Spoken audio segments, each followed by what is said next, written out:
Hi everyone, welcome to the Strega Nona story time. I'm Miss Lisa, and today we're going to read a book and a poem and a song, and then we can do a craft together.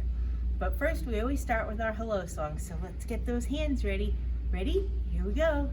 Well, hello everybody, and how are you?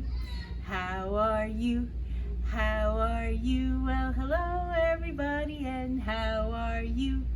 How are you today? Yay! All right, so let's read our first book. That's Strega Nona. Strega Nona was written and illustrated by Tommy DePaola, and it's used with permission from Simon & Schuster. Thank you.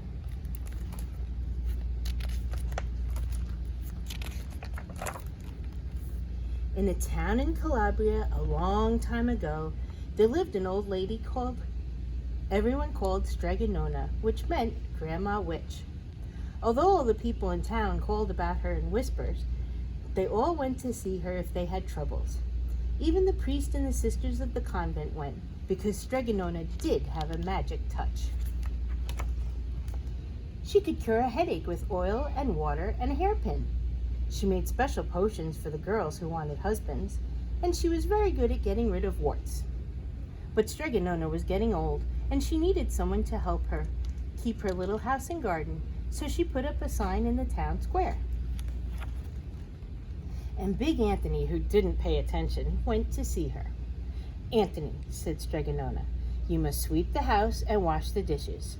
You must weed the garden and pick the vegetables. You must feed the goat and milk her. And you must fetch the water. For this I will give you 3 coins and a place to sleep and food to eat." "Oh, grazie," said Big Anthony. "The one thing you must never do," said Strega Nona, "is touch the pasta pot. It is very valuable, and I don't let anyone touch it." "Oh, si, yes," said Big Anthony. And so the days went by. Big Anthony did his work, and Strega Nona met with the people who came to see her for headaches and husbands and warts. Big Anthony had a nice bed to sleep in next to the goat shed, and he had food to eat. One evening when Big Anthony was milking the goat, he heard Strega Nona singing. Peeking in the window, he saw Strega Nona standing over the pasta pot. She sang, "Bubble, bubble, pasta pot, boil me some pasta nice and hot. I'm hungry and it's time to sup. Boil enough pasta to fill me up." And the pasta pot bubbled and boiled and was suddenly filled with steaming hot pasta. Then Strega Nona sang, "Enough, enough, pasta pot. I have my pasta nice and hot. So simmer down, my pot of clay, until I'm hungry another day." "How wonderful," said Big Anthony. "That's a magic pot for sure." And Strega Nona called Big Anthony in for supper. But too bad for Big Anthony, because he didn't get to see Strega Nona blow 3 kisses to the magic pasta pot.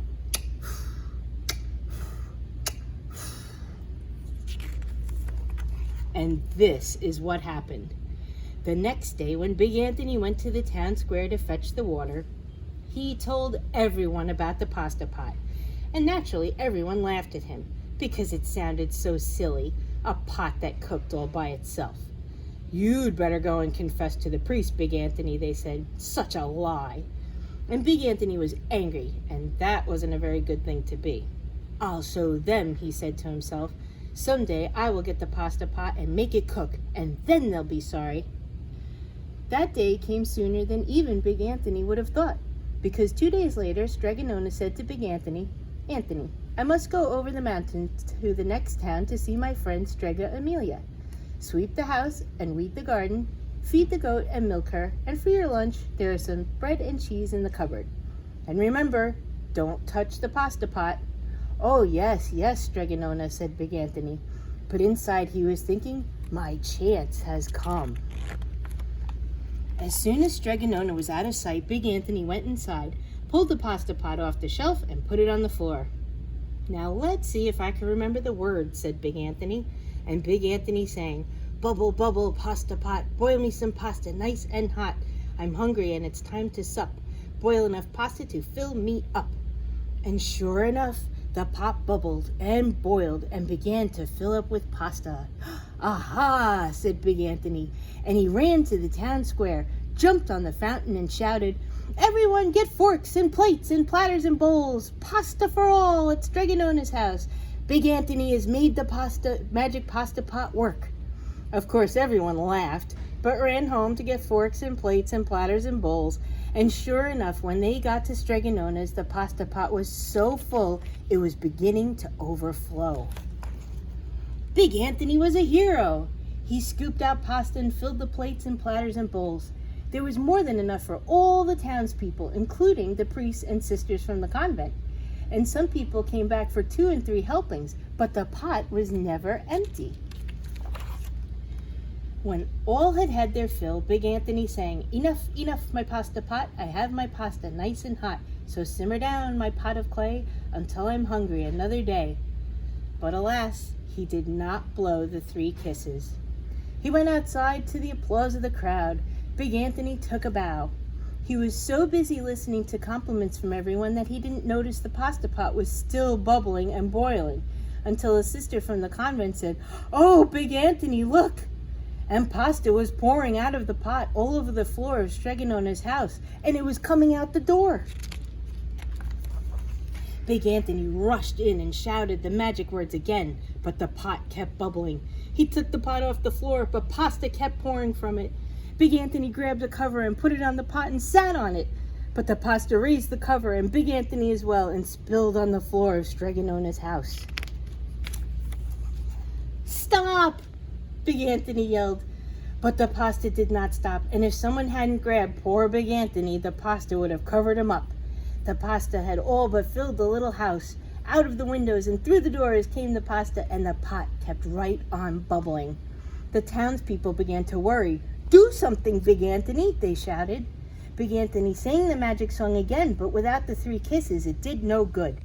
By this time, the pasta was on its way down the road, and all the people were running to keep ahead of it. "We must protect our town from the pasta," shouted the mayor. "Get mattresses, tables, doors, anything to make a barricade."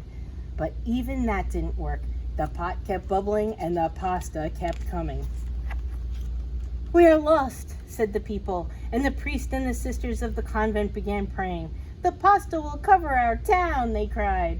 And it certainly would have had Strega Nona not come down the road home from her visit. She didn't have to look twice to know what had happened. She sang the magic song and blew the 3 kisses. And with a sputter, the pot stopped boiling and the pasta came to a halt. "Oh, grazie, thank you, Strega Nona," the people cried.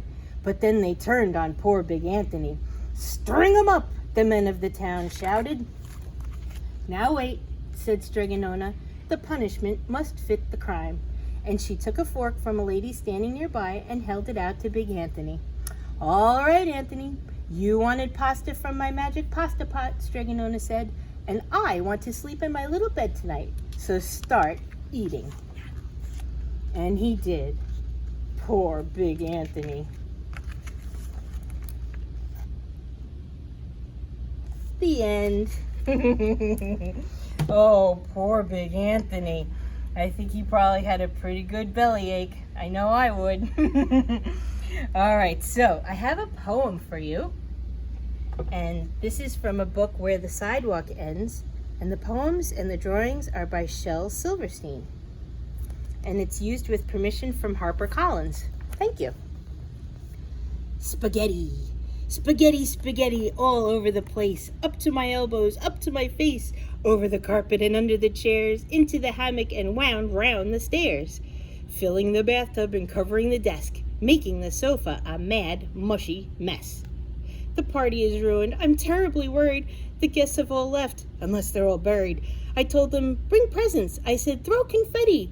I guess they heard wrong, 'cause they all threw spaghetti. Now, that's pretty silly, isn't it? Imagine if you had a big party and invited everybody over and they started throwing spaghetti. My goodness, what a mess. I don't know about you, but my mommy would be pretty upset about that. All right, so let's sing a song together. It's called On Top of Spaghetti. Oh, my spaghetti fell. There's my spaghetti. Right there. Okay. And the song goes like this. On top of spaghetti, all covered with cheese, I lost my poor meatball when somebody sneezed.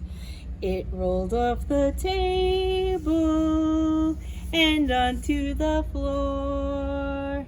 And then my poor meatball rolled right out the door. It rolled in the garden and under a bush.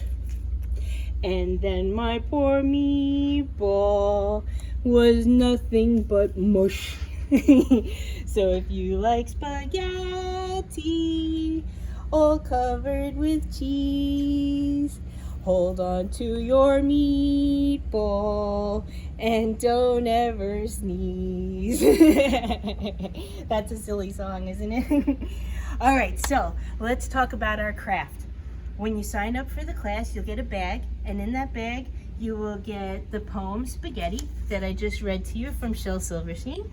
You'll get Strega Nona's song for her pasta pot. Don't forget the 3 kisses.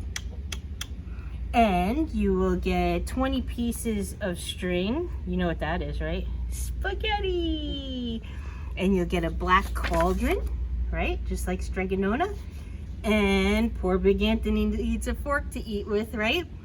And you get a big brown piece of paper, and that way we can glue everything on there, okay? So the things that you need from home are a glue stick, and if you'd like to do some coloring or drawing, you could do that with your crayons, okay?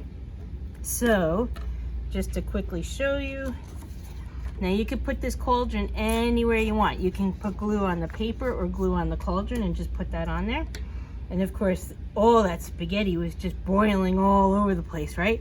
So we can put the spaghetti all over the floor, all over the cauldron. All right, you be creative and you can put your spaghetti wherever you want it, okay? You could take more time than I am. I'm just putting that on there so you can see what it looks like. Look at all that spaghetti, oh my goodness. And then Big Anthony needed his fork to eat with, right? So we could put that in there. There we go.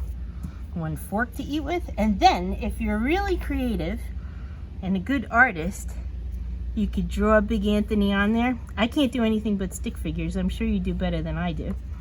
All right, you could use your crayons to color Big Anthony. We'll give him some eyes. And maybe he has an unhappy face because he had to eat so much spaghetti. And now he has a big bellyache.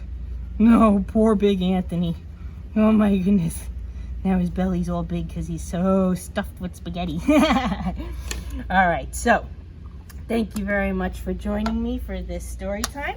And just a reminder, on August 19th, that's when you can start registering for the program.